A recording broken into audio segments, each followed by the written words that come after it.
Greetings, dear ones. I'm Kryon of Magnetic Service.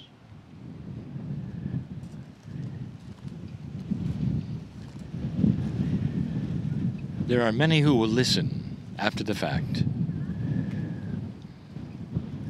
But right now, there's just a few of you. And I'm going to ask you to open your eyes during this channeling, this meditation. And I want you to stare around you. And I'm going to ask some questions. For the listener, we are at one of the most pristine places in the country, which is New Zealand.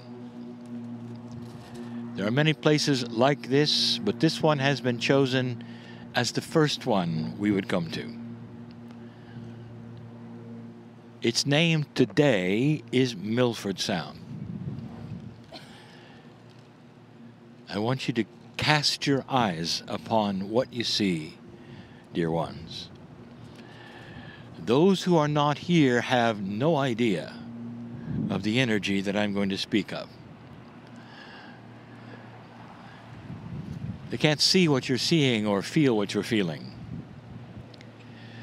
For the last few hours, you have cruised the sound looking at the waterfalls and the beauty, all that is around you.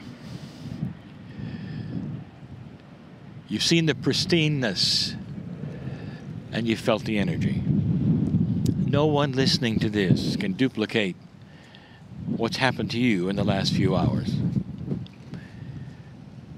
Not only that, the trip here was filled with awesome beauty. If you had to define the feeling in your heart, as you look at the grandness here, what words would come to you? Beautiful is not the word I'm looking for. Grand is not the word I'm looking for. Because it affects your heart. Your very soul is affected. What is it, dear ones, that you feel? How can you have an emotion if it's just beautiful? There has to be something else. Some of you, with tears would well up when you would think about what you were seeing. So let's talk about the first one. The crystalline grid of this planet is active here. Even though the crystalline grid remembers humans and human emotion, it is part of the grid which you call that which is Gaia.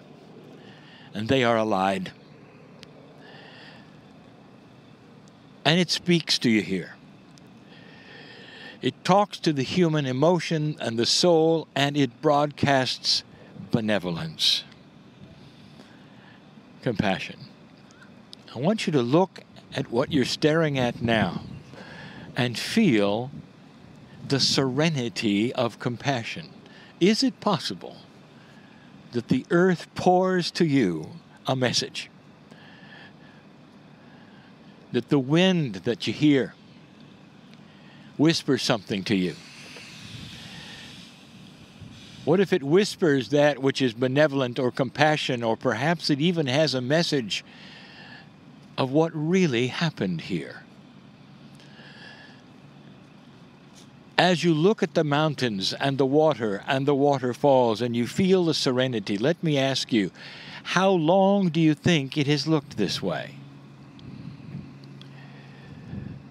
Has it looked this way for 30 or 40,000 years? And the answer is yes. Is it possible that the ones who came here first, even before the indigenous you think are indigenous, the ones who came here first, did it look this way? And the answer is yes. And so what you are looking at might even have a memory.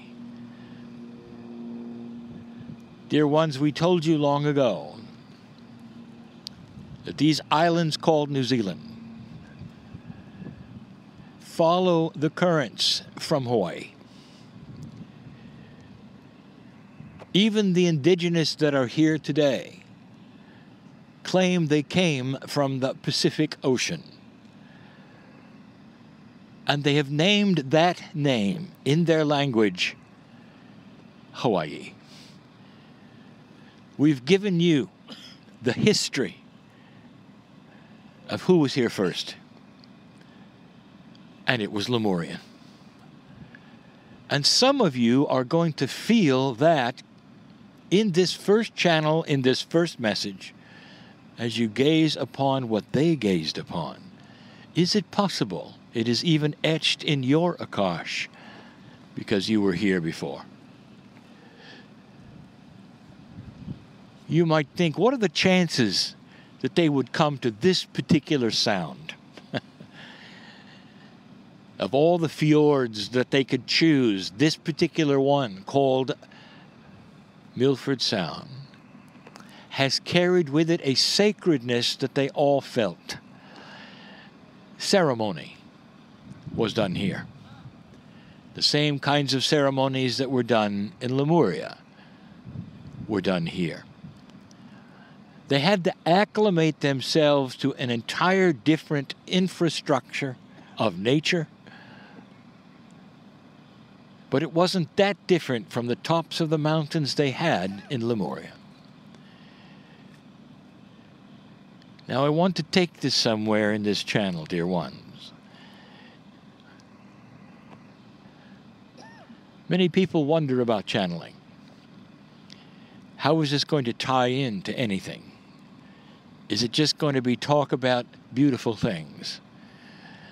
There's a lesson here. And here's what I want to tell you. What you feel here, does it have any negativity? In nature, there are always things that balance themselves, and some of you would say they are negative. What the animals do to one another even to survive, what the birds do, what nature does, the volatility of so many things, and yet you sit in the sereneness and the peacefulness. It doesn't yell at you, does it? It cuddles you. It holds you. It sings to you. It presses upon your heart, doesn't it? There is a message here because, dear ones, this is the Gaia model for the new human. Who is your favorite master who walked the planet? Who is your prophet? You may say, well, I really don't follow it. I didn't ask you that. I said, who's your favorite?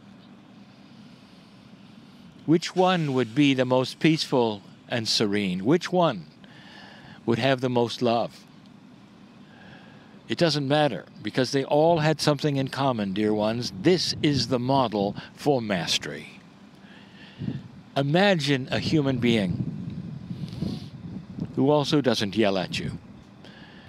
But just by looking at you, you can feel the serenity, the benevolence, the beauty, the smile. Can you look upon the mountains right now and feel the smile? Because there's joy here. Not just history, not just Lemuria, not just nature, but joy. The model of the new human sits before you as Gaia shows you the way. Imagine a human being with this much peace and this much serenity. Imagine a human who doesn't worry about what's coming. There are so many things here that Gaia has experienced in even the years that you have been here as a human. And yet today you would never see it. You don't know it. Each day it's a smile. And we want you to see this and feel this through the whole trip. Some of you will be seeing more of this later. When you look at the lakes and you see the mountains and the vertical drops and the waterfalls, you see the majesty of color. Can you see that in a human? Is it possible that the human could have this kind of serenity, lack of fear, beauty, and joy? And the answer is yes. And it isn't just personified by the masters or the prophets of old. For this is where humanity is going. An alliance with Gaia. This is the model. It always has been the model. Isn't it interesting that humans will climb into their vehicles and drive for hours just to sit at the base of the mountain to have it talk to them, or hug a tree, not understanding or realizing that the message of the tree is become like me. The message of the mountain and the wind, become like me. This will be the message for the entire trip. There are some places on this planet that you want to sit and listen to. And this is one of them. Congratulations for being in the right place at the right time and getting a unique message for you. And finally this. Is it possible that Gaia, in its purity, could have messages for your Akash? Messages for your future? And the answer is yes. You are allied with this grid. It knows you, it knows your soul, it knows why you're here at this shift, at this point in time of history. I challenge you to listen and hear what it might have to say, and it'll say first, you're dearly loved, just like I do. And it may give you insight. It may help you drop your fears. It may tell you that all is well. And if it does, dear ones, and you let it, when you go back home and open the door of that which you call your place of residence, it's going to be there with you too. For Gaia is Gaia. It's a friend. It's a model. It's beautiful. Let it continue to sing the song of compassion and benevolence and instructions on the new human. Listen to the birds and the wind. All that is here and allied with you. Dear ones, if humans are the season, Gaia is the reason for you. It allies with you. You're the reason for the season. But Gaia is your partner. And so it is.